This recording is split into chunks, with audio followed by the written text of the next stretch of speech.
All right, we're back for Game 2 of the quarterfinals between Joe Sumner on Sultai Whip and Josh Morton on Abzan Aggro.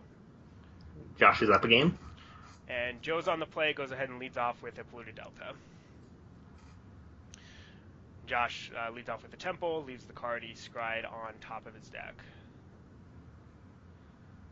Joe looks like he could possibly be missing green mana as he only has a polluted delta and a swamp in play. Josh plays another Skyline, this time Temple of Silence, also leaving the card on top of his deck.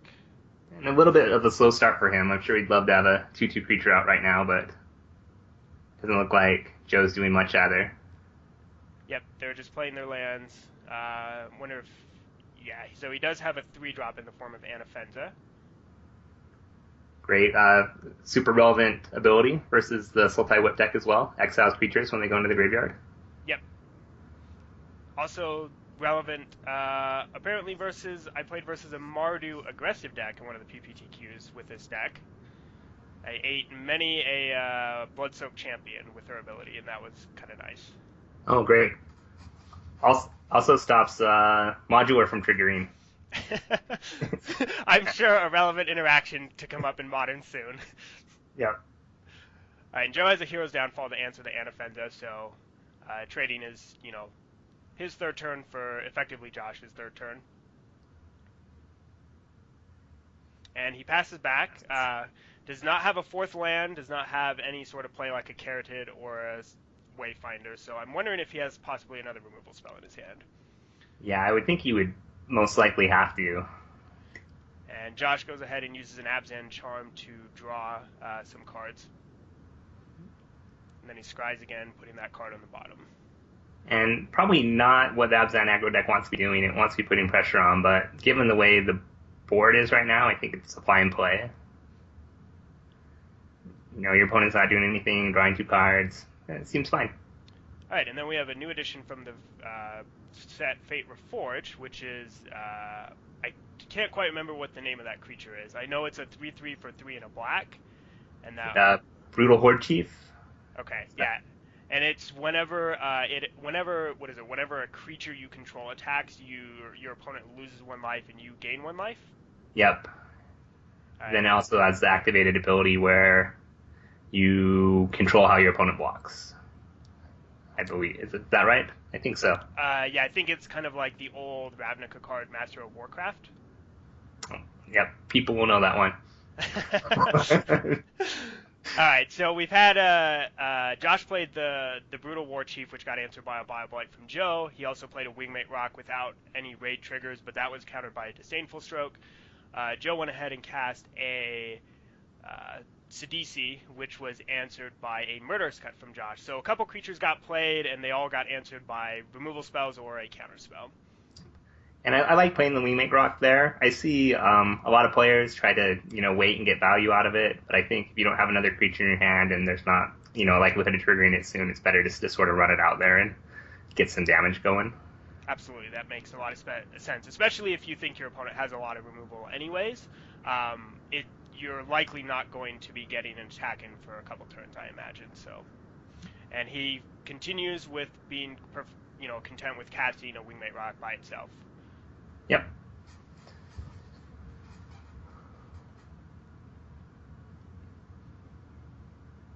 Alright, Joe has an answer to the rock, this time not a removal spell, but rather a Kiora, busting the Kiora to prevent the Wingmate Rock from being able to do any damage.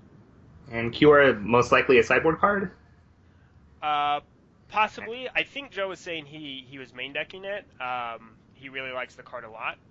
So, and I don't believe there are any actual control decks at this PPTQ, so it may have been a decent call to have a card like that versus the aggressive decks, especially aggressive decks like Abzan, maybe where you have 1 or 2 creatures as opposed to a lot of little creatures. Right, I know it's kind of a recent adoption in these decks after the large Star City Players Championships was the first place I saw it, and mostly as an answer to Blue-White Heroic, where it's great, since they make 1 big giant creature, and you just bubble it, and you're in pretty good shape. Alright, and then, so he continues to use the Kiora Plus ability to prevent the Wingmate Rock from doing any damage. Josh played a second Brutal War Chief the turn prior, which did get a trigger, did a little bit of damage to Joe and gained Josh some life, but Joe had an answer at the end of the turn with another Bio Blight. And Brutal Horde Chief's interesting in this deck. I haven't seen it in Abzan Aggro before. It's a little bit, puts the deck a little bit higher up on the curve, but definitely powerful if it sticks. Yeah, which ability do you think is more relevant, the draining ability or the Master of Warcraft ability? I think both are good. I think, it's tough to say. Mostly when I think about Brutal Horde Chief, I think of them in a Mardu shell that would have a lot of tokens that can attack and trigger it. I think that ability is more powerful, but perhaps in this deck, where the board can stall out, you attack, activate it once, and you're in pretty good shape. Alright, so Joe, the turn previous, played a Sidisi, triggered it, and got a zombie token, and then Josh did not have any play except for a Sandstep Citadel, and then Joe got to be able to use the plus ability on Wingmate Rock, allowing him to attack both his zombie token and his Sidisi into the Wingmate Rock, generating another zombie token and getting a couple points of damage in. And the Wingmate Rock blocks there, but CDC doesn't die because it's got the Kiora ability on it. Is that right? That is correct, yeah, because it lasts until, I believe it's the beginning of your next turn, or it might be the end of your opponent's turn. Either way, it lasts for your turn, the turn you activate Kiora, and then your opponent's next turn. Yeah. And what did Josh display? He played, I believe that's a Rakshasa Death Dealer. Okay. It's hard to see, but it is a 2-mana spell. Right. And then Joe actually, because he was up to 5 counters on the Kiora, gets to go ahead and ultimate the Kiora, getting an emblem that will start making Krakens every turn. That puts a 9/9 Kraken into play at the end of every one of his turns for the rest of the game. Yep. And then, now that the Wingmate Rock is no longer under the Kiora bubble, he opts to go ahead and use a Hero's Downfall. And yeah, that is indeed a Rakshasa Death Dealer. Joe attacks here, threatening, decent amount of damage here. Opts to trade his Sidisi off for 4 points of damage and another zombie token. Sure, and that seems fine if you have a 9/9 Kraken coming in to dominate the board. Yeah, it seems like Josh has a small window here where maybe he can possibly win with a couple Siege Rhinos or something like that, but it's going to be hard for him, I think, to catch up from the Kiora emblem making a 9/9 every turn. Yeah, it's going to be really tough. A little disappointed Joe doesn't have actual Kraken tokens. I don't know. Maybe he thought he'd never ultimate Kiora, but... Maybe a picture of, like, Liam Neeson or something like that? Yeah, from Taken. Sure, from Taken. Or Star Wars would maybe be better. But in any event... Yeah, that's my biggest disappointment, is he doesn't have any Liam Neeson tokens for the Krakens. Or was that a Clash of the Titans reference? Yes, that was a Clash of the Titans reference. I only know the old school Clash with Harry Hamlin, not Liam Neeson. Both Kraken tokens get blocked, but still. I believe that's actually an actual zombie token. Oh, a zombie token. Yeah, so the face down card is a Kraken because he only has one right now, and then the zombie is just a 2/2.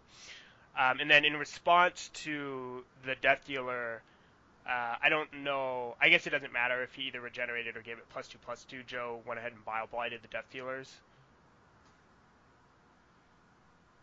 Looks like there's some discussion about what's happening with the Death Dealers and the bio-blight, but Josh goes ahead and scoops up his cards, unable to deal with the inevitable onslaught of Krakens.